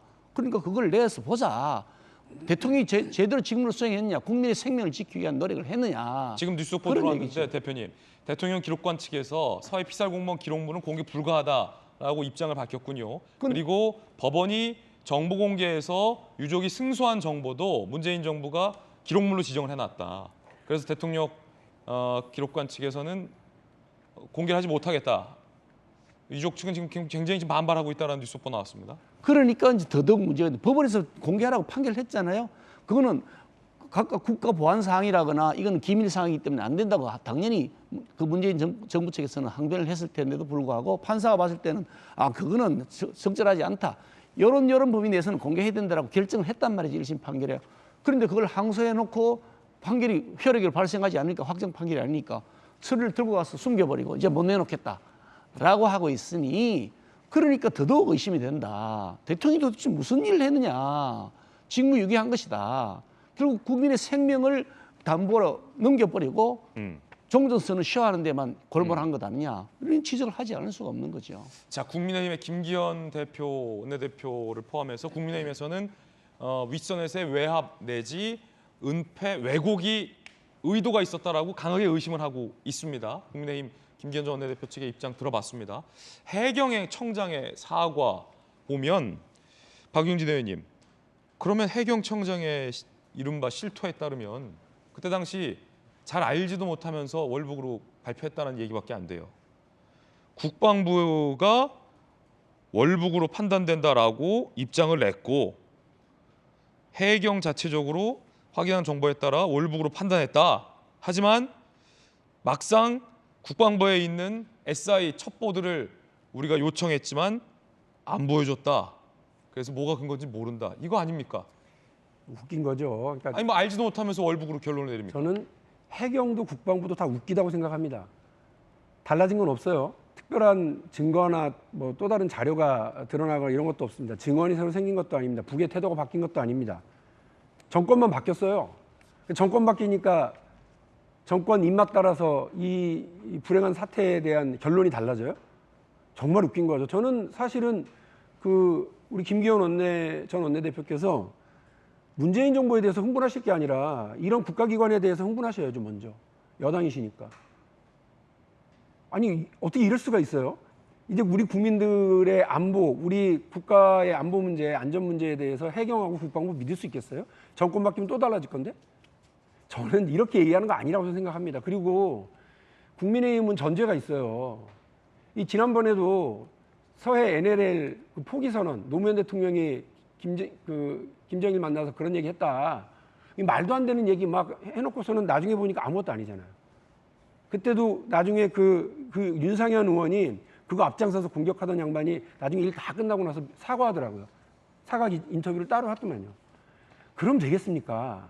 국가안보 문제와 관련해서 전직 대통령에 대해서 그런 식으로 막 몰아붙여놓고 정치적 단물은 다 빨아먹고 나라는 엉망으로 만들어놓고 그런 거 하지 마세요. 그러니까 지금 문제는 아무것도 달라진 거 없고 정권만 바뀌었는데 왜 이 문제에 대한 판단이 달라지는지를 여야가 힘합쳐가지고요. 국방부하고 해경을 가만두지 말자고요. 그리고 두 번째, 제한적 정보지 않습니까? 이 제한적 정보에 대해서 어떻게 해서 그런 판단들을 하게 되었는지에 대해서 우리가 알아야 되는데 왜 자꾸 뻔히 지금 현행법으로 볼 수 없는 대통령 기록물을 열어보겠다고 자꾸 그러시냐고요. 서해 NLL 정상회담 때처럼. 그러지 말고 국방이 열고 또 관련 상임위 열어서요. 국방부로부터 관련 자료 보세요. 우리 의원들께서 같이. 그러시면 돼요. 지난번에도 봤다는 거 아니에요. 하태경 의원만 못 봤다고 주장하고 다른 의원들은 다 봤다는 거 아니에요. 그걸 다시 보고 판단을 어떻게 했었는지 그 분석을 그건 그냥 조각조각 자료니까 그 자료 보시고 분석 담당자가 어떻게 분석했는지 왜 그때 그렇게 했고 이번은 왜 달라졌는지를 얘기를 들으시면 될 문제 아닙니까? 이걸 덮어놓고 전직 대통령 모욕하고 전 정부에 대해서 공격적으로만 정략적으로만 이 국가안보 문제와 관련해서 우리 국민의 중요한 생명 문제와 관련해서 이게 공격적으로만 자꾸 하시려고 그러는 거 이거 누구에게도 도움되지 않는다고 말씀드리고 이걸 조금만 더 이렇게 가시면 이거 완전히 의도적인 거라고 저는 생각을 할 수밖에 없어요. 그러니까 제가 지금 말씀드렸지 않습니까? 달라진 건 정권 바뀐 것밖에 없는데 지금 국민의힘에서 아까 우리 쭉 그 김기현 원내대표님도 쭉 얘기하시는데 거의 소설 수준이세요. 청와대에 누군가가 이렇게 했다는 거 아니냐라고 추측할 수밖에 없다 이러시면서 막 상황은 쭉 늘어놓고 다 이렇게 얘기를 하시면 이게 책임 있는 정치인, 책임 있는 정당에서 할 일은 아니라고 저는 생각을 합니다. 대통령 기록물 쉽게 열릴 수 없다라고 하는 건 다 아실 거고요. 지금 할 수 있는 건 국회를 열어서 상임위에서 그 일들을 하겠다고 계획을 하시고 국방부 여당이시니까 국방부에서 자료를 얼마든지 이렇게 받아서 보실 수 있잖아요. 제가 그렇게 하시는 게 맞죠. 제가 답변을 좀 드릴게요. 우선 팩트 자체를 말씀드리는데요. 대통령 기록물 현행법상 볼 수 있도록 되어 있습니다. 볼 수 없도록 되어 있지 않습니다. 현행법상. 민주당만 동의하면 다 볼 수 있습니다. 민주당이 동의하지 않고 있는 거죠. 또 대통령, 전직 대통령이 오케이 하면 볼 수 있습니다. 근데 노 하는 거 아닙니까? 현행법상 다 볼 수 있도록 되어 있습니다. 그래서 국회에서 제적 3분의 2를 동의하거나 아니면 전직 대통령이 동의하거나 아니면 고등법원장의 영장이 있으면 볼 수 있도록 되어 있습니다. 근데 앞에 두 가지 사항, 민주당이 마음만 먹으면 되는 것이고 전직 대통령이 마음만 먹으면 됩니다. 근데 왜 안 내놓습니까? 그러니까 그것이 더더욱 의심이 된다는 것이고요. 국방부 해경, 책임자 책임 물어야죠. 근데 그 사람들만 책임이 있느냐? 위에서 지시가 내렸으면 근본적 몸통은 위에서 지시한 사람 아니냐?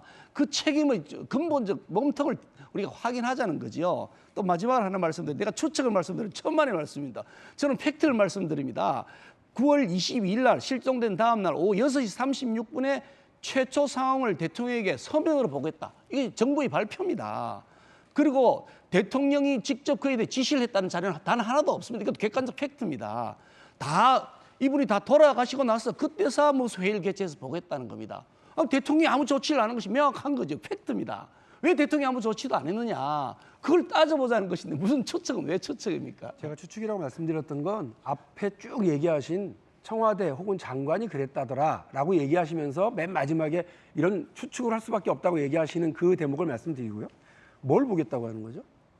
대통령이 보고를 언제 받았느냐? 누구로부터 받았느냐? 얘기하신 시간에 받았다는 거 아니에요? 아니요, 서면으로 보고받은 대통령이 보고받은 게 아니고 청와대로 보고했다는 것인데. 아니, 지금 얘기하신 대로 들어보세요. 그러니까 이미 다 아신다. 아니요. 서면으로 보고했다는데 대통령이 그걸 봤는지 서면 놔두고 책상에 놔두고 나중에 대통령이 깨어난 다음에 줬는지 전혀 확인이 안 되는 겁니다. 그거 보세요. 지금 그럼 서면으로 보고를 받았다면 그게 중요한 게 아니고. 아니 중요하죠. 엄청 중요하죠. 똑같은 왜냐면 보고를 받았으면 생명 건지기한 조치를 하셔야지. 여야의 의견이 이렇게 좀 팽팽한데 제가 정리하겠습니다. 그러니까 여야의 의견이 이렇습니다. 국민의힘에서는 객관적인 팩트를 봤을 때 대통령의 구조 지시는 없어 보인다. 그렇다면 문재인 정부는 우리 국민을 살리기 위해 어떤 노력을 했는지 기록물을 보자라는 의미고, 민주당에서는 박용진 의원 말했던 것처럼 정권이 바뀌니까 국방부와 해경이 뒤집는 거다. 입장을 뒤집은 거다. 오히려 윤 정부에 입김이 있었던 게 아니냐. 굉장히 부적절하다라는 입장이 지금 팽팽하게 맞서고 있는 겁니다. 자, 이 논의 계속 저희들이 준비한 내용들 보시면서 계속 이어갈 텐데, 여당에서 해경이 제시했던 월북 근거 7가지가 다 문제가 있는 거다. 이건 외압이 있었다라고 주장을 했습니다. 하태경 의원입니다. 그래서 이 수사를 전체적으로 보면 부실 조작 수사예요. 중간 수사 결과 발표할 때 제시했던 7가지 근거가 다 문제가 있다라는 것이 오늘 결론이거든요. 신뢰성이 떨어진다. 7가지 모두 다. 문제는 그러면은 이런 부실 조작 수사가 가능했던 이유는 뭐냐? 외압이 있었다. 외부 개입이 있었다는 것이고, 외압의 실체를 밝히는 데 좀 더 주력하도록 하겠습니다. 그 중에 하나가 이제 당시 해경이 발표했었던 내용 중에 월북의 근거로 사용됐던 것 중에 고인이 구명조끼를 입고 뛰어내렸다. 그리고 선상에는 조끼가 없었다. 라는 발표 대목이 있었습니다. 근데 저희 취재 결과 당시 해경의 발표가 사실과는 좀 거리가 있어 보인다. 라는 취재 결과도 있습니다. 일단 당시 해경 발표부터 들어보시죠. 실종자가 북한 해역에서 발견될 당시 붉은색 계열의 구명조끼를 입고 있었다는 사실을 확인하였고, 실종자의 침실에 A, B, C형의 총 3개의 구명조끼가 보관되어 있었다는 직원의 진술이 있었습니다. 이 중 B형의 구명조끼가 침실에서 발견되지 않은 점으로 미뤄보아 B형의 구명조끼 착용 가능성이 높은 것으로. 구명조끼가 사라졌다, 그거 입고 뛰어내렸다, 의도적 월북이다라는 해경 당시 발표. 하지만 저희가 취재해본 결과 초동 수사 보고서에 함수품에서 사라진 물품은 없다. 그러니까 구명조끼는 그대로 보관돼 있었다라는 보고서를 저희들이 단독으로 입수를 했습니다. 이 내용은 고인의 친형 이래진 씨도 유사하게 진술하고 있습니다. 들어보시죠. 혹시 분실된 자켓이 있느냐 없다 라고 했었고, 들은 얘기로는 뭐냐면 라이프 자켓이 한 장이 없어졌다라는 얘기를 하라고 했다는 거예요. 다양한 근거들이 해경 발표 때 월북의 근거로 동원됐었는데 그 7가지가 모두 미흡하다. 그리고 정작 구명조끼가 없어졌다, 입고 뛰어내렸다라고 했지만 구명조끼는 있었다라는 이야기도, 상반된 주장도 나옵니다. 월북의 근거가 과연 충분한 근거였느냐, 충분한 판단 속에서 해경이 월북으로 단정 지었던 것이냐, 국민적인 논란일 수밖에 없을 것 같고요. 국방부와 해경이 서로 니탁 공방을 벌이고 있다는 것도 눈살을 찌푸리게 한다라는 보도가 나옵니다. 함께 보시죠. 이 대목인데, 수사상 필요한 SI 정보를 해경이 국방부에 요청했는데 국방부가 자료 제공을 안 했다. 자, 그래서 국방부, 구명조끼 착용 여부는 당시 해경 조사 결과를 그대로 가져온 거다. 첩보를 근거로 판단한 거 아니다. 그러니까 해경에서는 야, 국방부 왜 정보 안 줘서 우리가 그때 실수했네 라는 겁니다. 아, 국방부가 정보 안 줘서 우리가 아차 착각했네, 죄송합니다 이거고, 국방부에서는 아니 그러니까 왜 구명조끼 있는 걸 없다고 발표해, 해경 니들이 그런 거 아니야. 김수경 교수님, 국방부와 해경에서 과연 고인과 유가족에 대한 미안함, 억울함, 죽음에 대한 죄송함, 이런 무게감 등을 찾아볼 수 있는가? 워낙에 이게 정말 중대한 사건이잖아요. 정말 큰 사건이고, 이것이 어떤 책임 공방으로 이제 나가게 되면은, 잘못하면은 어떠한 특정한 관청이 다 뒤집어 쓸 수 있다라는 지금 위기감이 있는 것 같아요. 그렇다 보니까 서로 내 잘못이 아니고 저쪽에서 정보를 잘못 줬다, 뭐 저쪽에서 정보를 주지 않았다, 이런 식으로 서로 책임 공방을 하고 있는 것 같은데요. 사실 지금 이 돌아가는 양상을 보면은 월북이다, 혹은 월북이라고 볼 근거가 부족하다, 이 싸움인데, 보면은 월북이다, 월북이 아니다를 두고 싸우고 있는 게 아니에요. 월북이다, 그리고 월북이라고 볼 근거가 부족하다라는 거거든요. 이런 경우에는 당연히 후자의 논리가 이길 수밖에 없어요. 왜냐하면은 여러 가지, 뭐 우리가 어떤 범죄를 보더라도 그 확정적인 증거가 있지 않는 한 그 반대의 사례를 다 소거할 수 없으면 안 했다고 보는 거거든요. 살인을 저질렀을 때도 살인의 범죄의 증거가 분명하게 있어야만 살인으로 특정할 수 있는 것이지, 살인이 아닐 수도 있는데 라는 가능성이 제기되면 그건 살인이 아닌 거예요. 그러니까 마찬가지로 월북 같은 경우도 7가지나 되는 증거들을 제시하면서 당초 월북이다라고 주장을 했지만, 그 모든 것들이 월북이 아닐 수도 있는 가능성들이 다 제기되고 있는 것이기 때문에 이것은 굉장히 무리한 추측이었고, 마치 답을 다 정해놓은 상태에서 그렇게 이야기가 되게끔 모든 부처들이 합동하지 않았느냐라는 어떤 의심을 갖게 만들어요. 지금 그래프에서도 보시겠지만 7개의 모든 이 증거들이 다 그렇게 안 볼 수도 있는 사안인 거거든요. 이럴 경우에는 월북이라고 단정하기가 굉장히 어려운 것이죠. 그리고 지금 민주당 쪽에서 월북이 아니라는 증거가 있냐, 증거 나온 게 아무것도 없다, 새로운 증거가 아무것도 없는데 월북이 아니라는 증거는 있을 수가 없어요. 왜냐하면 부존재 사실에 대해서 어떻게 증거가 있을 수 있겠습니까? 월북이 아니라는 증거는 존재할 수 자체가 없기 때문에 지금 이 논쟁에서 저렇게 7가지의 모든 증거들이 월북이 아니라고 볼 가능성이 충분히 많았다면, 이것을 월북으로 단정한 것은 굉장히 어떤 의도가 있지 않았나, 그리고 그 의도가 윗선에서 오지 않았나라는 합리적인 의심을 갖게 만드는 것이죠. 예, 한동안 논쟁은 계속될 것 같아요. 고인의 친형 이래진 씨가 문 전 대통령이 만약에 사과를 한다면 받아들이겠느냐라는 질문에 대해서 이렇게 답변했습니다. 문 전 대통령이 사과가 혹시 형님이나 가족들한테 온다면 받으실 건가요? 지금 현 입장에서는 거부하죠, 단호히. 왜냐하면 이제 그 타임은 지났다고 봅니다. 처벌자가 처벌을 받고 하면은 또 모르겠습니다. 지금은 단호하게 거부합니다. 자, 이번에 저희가 준비한 다음 순서입니다. 뜨거운 소식 두 가지 골라봤습니다. 정말 뜨거운 소식인데 첫 번째 소식부터 바로 보시죠. 딱 질문만 봐도 윤석열 대통령이 문재인 정부의 탈원전에 대해서 지난 5년 동안 바보 같은 짓을 했다라고 비판을 했는데 어제 일단 창원 원전 공장을 시찰해서 질문을 쏟아냈는데 그 장면부터 보시죠.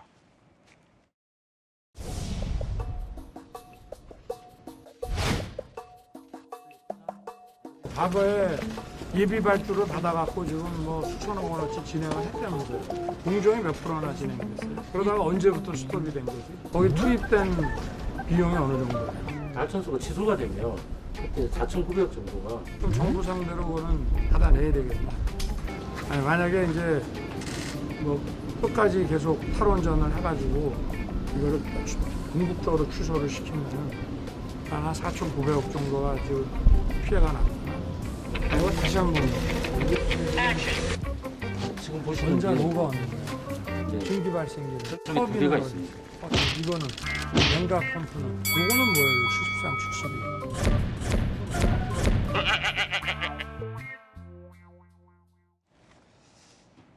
윤석열 대통령은 문재인 정부가 탈원전을 했던 것과 관련해서 지난 5년간 바보 같은 짓을 했다라고 비판했습니다. 들어보시죠.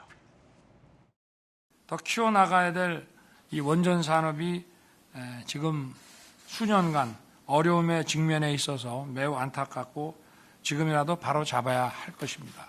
만일 우리가 지난 5년 동안 바보 같은 짓을 안 하고 이 원전 생태계를 더욱 탄탄히 구축했더라면은 지금 아마 경쟁자가 전혀 없었을 것이라고 저는 확신합니다. 탈원전은 폐기하고 원전 산업은 키우는 것으로 이 산업을 신속하게 궤도에 올려놓을 수 있도록 하는 것입니다. 이 원전 세일즈를 위해서 백방으로 뛰겠습니다. 지난 5년 동안 바보 같은 짓을 안 했다면 대한민국 원전은 세계 최강일 것이다. 문재인 정부의 탈원전 정책을 바보 같은 짓으로 비판했습니다. 민주당은 반발했습니다. 들어보시죠. 기후위기에 대비해 장기적으로 친환경, 재생에너지로 전환하고자 하는 노력은 세계적인 흐름입니다. 전 세계가 바보 같은 짓을 하고 있는 것입니까? 바보 같은 짓, 윤 대통령의 발언. 민주당은 그럼 전 세계가 바보 같은 짓이냐라는 반박. 두 분 어떠십니까? 김기현 대표님. 정말 바보 같은 짓을 문재인 정권이 했죠. 아니 그걸 이게 저희들이 뭐 원전이 뭐 지상 최고의 에너지원이고 무조건 원전으로 다 해야 된다라고 하는 사람이 어디 있겠습니까? 좀 더 친환경적인 에너지를 찾아내기 위한 노력들을 하는 거죠. 다만 그 과정에 시간이 엄청 걸리고 비용이 엄청나게 들어갑니다. 그때까지는 버티고 살아남아야 될 것 아닙니까? 그러니까 기존에 계획하고 건설하고 있던 원전은 그대로 하면 되는 것인데 기존에 가동 준비가 다 돼 있는 것마저도 연기하고 공사 중인 건데 스톱시켜서 아예 무산시켜버리고 수천억 조 단위의 손해를 만들어 놓은 거죠. 그렇게 하면서 그걸 중단시키기 위해서 월성원전 같은 것은 경제성까지 조작했다고 지금 재판이 되고 있지 않습니까? 예.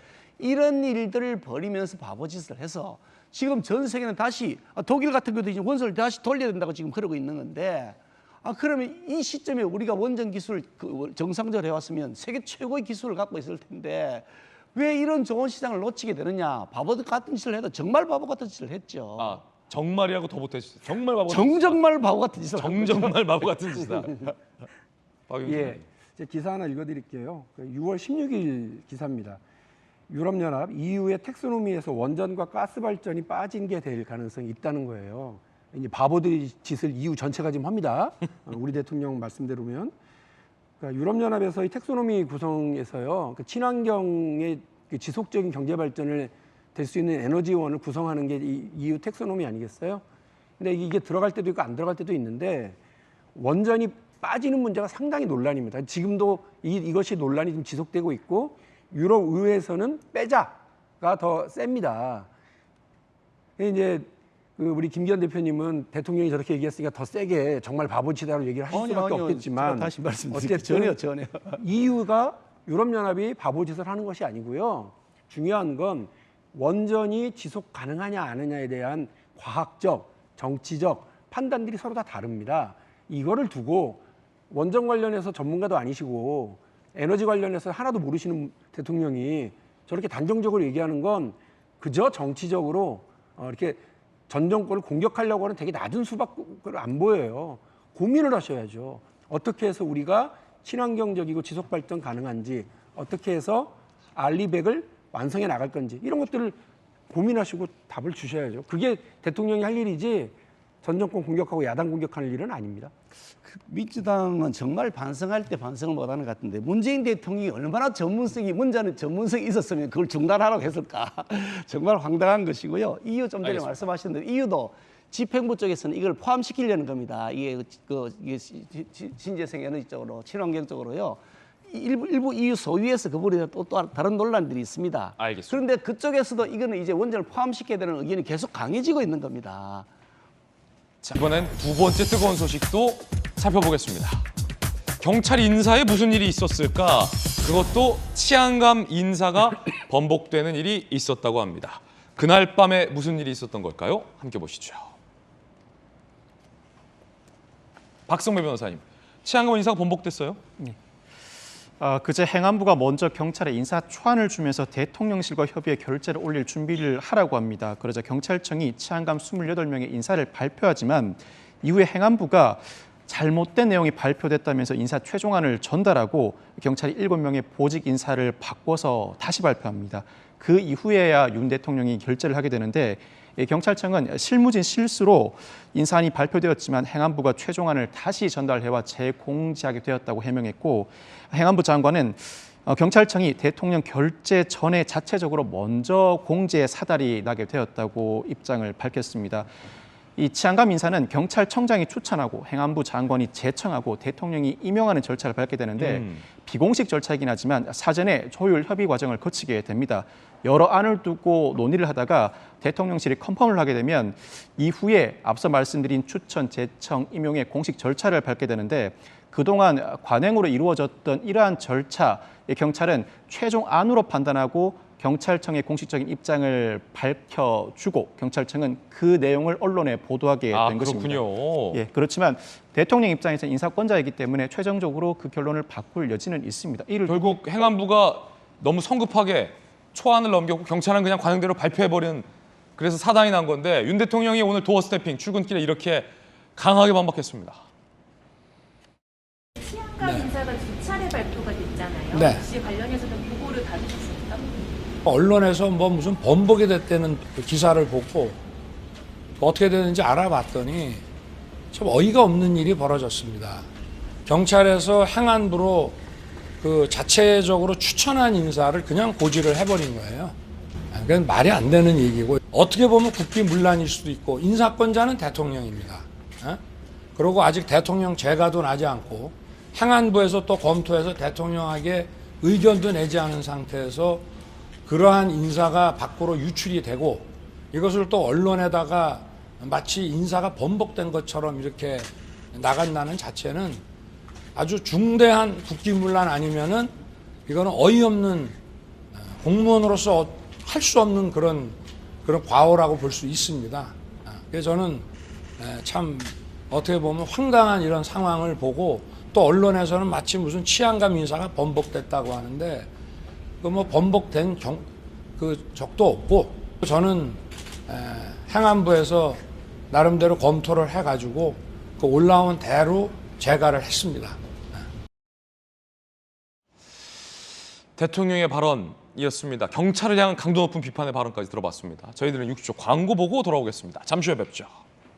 예, 두 분의 전문가와 그리고 오늘 각 당의 두 분의 이 강력한 당대표 후보군들 모시고 오늘 뜨겁게 이야기 나눠봤습니다.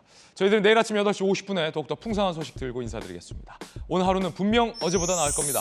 좋은 하루 되십시오. 고맙습니다.